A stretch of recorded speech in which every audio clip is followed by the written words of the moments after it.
Global Banking and Finance Review Awards highlight the innovation, achievement, strategy, progressive and inspirational changes taking place within the global financial community. The awards were created to recognize companies of all sizes who've excelled in particular areas of expertise and excellence within the global financial community. This time, we're proud to offer an award to Saudi Arabia's King Abdullah Economic City, or KAEC. The master developer is EMAAR Economic City, whose prime focus is the planning and development of KAEC. When it launched, the Economic City made history with more than half of the Saudi population subscribing. This new city continues to grow with fine seaside facilities, excellent vital day-to-day living needs, high-speed transport links, fine education services, and outstanding leisure facilities.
Global Banking and Finance have presented EMAAR an award for Best Investor Relations Companies Saudi Arabia 2018.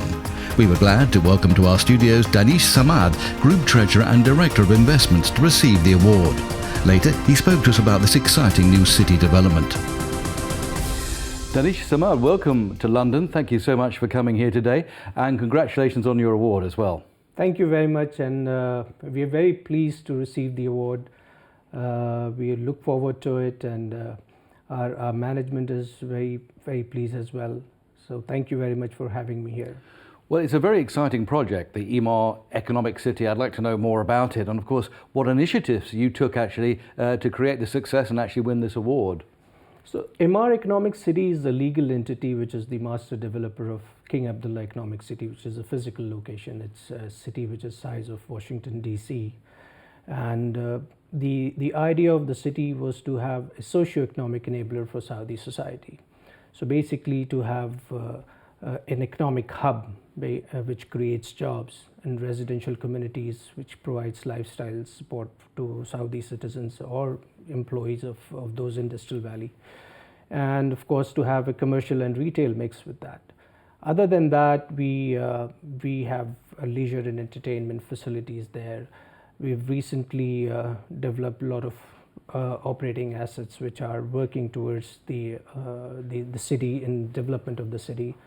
The alignment with the Vision 2030 of Saudi Arabia is one of the key component of our program, and we are working towards that to have focus on those as well. The idea of the city is to build something which has value and which generates a lot of interest and attracts a lot of people in terms of business sector, in terms of logistics sector, in terms of residents, as well as the commercial sector as well. So we are working in that direction, and the idea of this city has shaped up. A while ago it was just a stretch of land, and the amount of development that has gone in to create a big port which is flanked by the industrial valley, which has a lot of tenants, supported by the logistics facility that we have in the industrial valley. And of course, we have a number of residential communities which is catering to different income segment as well. And of course, along with that, we have a lot of commercial and retail mix. And then those facilities, like you need to have school, college, and we have all that. And it's amazing that we have achieved that much. In fact, it's, from where you describe it, it's a huge range of facilities and services. What would you say the core areas of focus are on right at this moment? Our core area has always been to cater to the vision itself, which is basically to create jobs, to provide a lifestyle quotient to the Saudi society, and of course align ourselves with the Vision 2030. And of course the industrial valley is one of the key component of the development, where it is having a lot of industrial tenants coming in the city, creating jobs, and of course people are coming in, living in the city and working there and contributing to the economics of the city itself. And have you put in any specific kinds of programs and policies as the operation expands? We do have a lot of programs and policies in place, essentially one for the industrial valley itself, where people or businesses who want to come in and set up their business in King Abdullah Economic City, we provide basically a lot of facilities in terms of rental subsidies or rental holidays at times. We provide corporate relocation program for companies to come and settle up in the city. The employees get benefits in terms of school, in terms of rental subsidies, or even when they purchase homes there. So basically these are some of the key issues that have been addressed because we are about 100 kilometers from Jeddah, but at the same time we have created a port, we have an industrial valley, so that's a very attractive proposition for the companies to come in and work in King Abdullah Economic City. And just to be perfectly clear, this is purely an independent development. The government in Saudi Arabia has no input at all? See, it's a sort of the PPP, public and private partnership program, but essentially the government is only the regulatory. We have the sole regulator, which is Economic Cities Authority. But essentially the entire city is funded by EMAAR Economic City, which is a legal entity. So we manage the city from A to Z. We manage the municipality, we manage the security, we manage the city services, and of course we manage the entire development. So we are also involved in development of social amenities and facilities for the residents who are living there. Essentially in any other city you would have government doing those social amenities, schools, colleges and other stuff, but in King Abdullah Economic City we do everything. And it is, as you've explained, quite complex. So how do you maximize shareholder value? See, we are working on different areas. We have partnerships with different government entities like General Entertainment Authority. We have Saudi Water and Sports and Diving Federation, General Sports Authority. So we've got the government involved, or the government got involved with us at different fronts, and we recently organized the European PGA Tour, first of its kind in Saudi Arabia, and we have a massive golf course, championship golf course. We arranged the entire tournament, and with the help of course Saudi Golf Federation, and there were a lot of top-notch players who participated in that, and it was a great success. So our partnership with all of these government entities has borne the fruits of development, we could say, has come to fore, and we see that more such developments will happen. We are developing a motorsports park, and of course the government, one of the government entities, which is General Sports Authority, is engaged with us in that. And then there are several other programs that we're working with them. Well, you've done a great job at outlining what you've achieved so far. How do you see the year ahead looking and developing? See, cities do not develop overnight, so there's portion of organic growth and there's a portion of inorganic growth. So we are having a combination of both. A lot of programs and policies have been put in place. We have achieved a fair amount of development. We have achieved a fair amount of success in that matter by having the economic hub, which is port, and the industrial valley, 6 residential communities, bustling communities, and we have commercial and retail mix. We have leisure entertainment facilities. We have an American curriculum school. We have a Babson Global MBA. We have a golf course, and we have several other operating assets like these. And we are also partnering with one of the government entities to have Juman Carnival.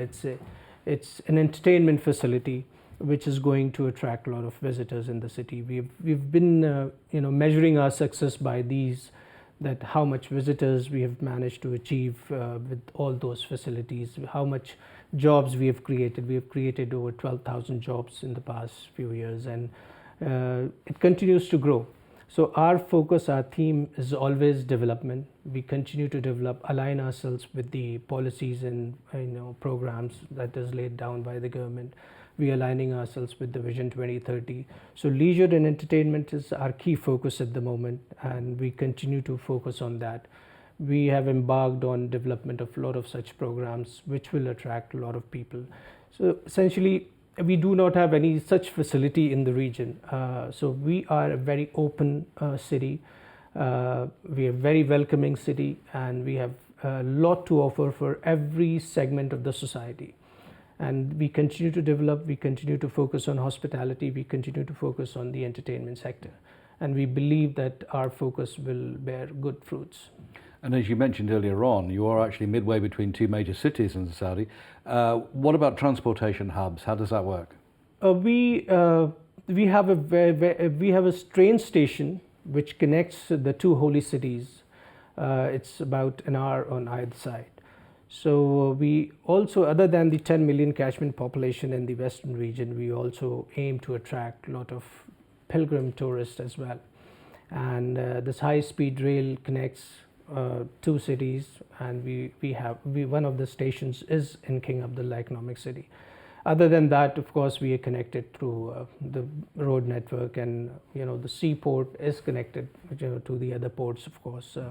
So for business segment as well, especially the logistics sector, they are benefiting from that. If we can widen it out a little bit now away from EMAAR, the economic city, how do you see in general the financial inflows of finance into Saudi right now and in the coming year? We've seen that in 2018, MSCI Emerging Market Index included Saudi Arabia. So we expect that there are a lot of inflows would be coming to Saudi on the back of these indices. There's also a talk about Dow Jones Index as well that will include Saudi Arabia in coming years, or coming months rather. We expect that not only the Middle East, but there would be inflows coming from the West and Asian countries as well, because Saudi Arabia is a very key emerging market. The regulations are very robust, and the strategies that have been put in place. There's a lot of faith in the total governance and the policies. And we've recently seen that the Saudi Aramco bond, which was about $12 billion bond, was oversubscribed. And Saudi Aramco is one of the top companies in the world, if not the topmost. And that oversubscription tells us that how much faith people have, and how much interest people have, or the investor body has in Saudi Arabia. And we would see many such events happening in coming future. Well, obviously a confident future ahead. Very exciting. Thank you so much for telling us about the Economic City project. Thank you for coming to London, and congratulations once again on the award. Thank you very much. Thanks a lot, sir.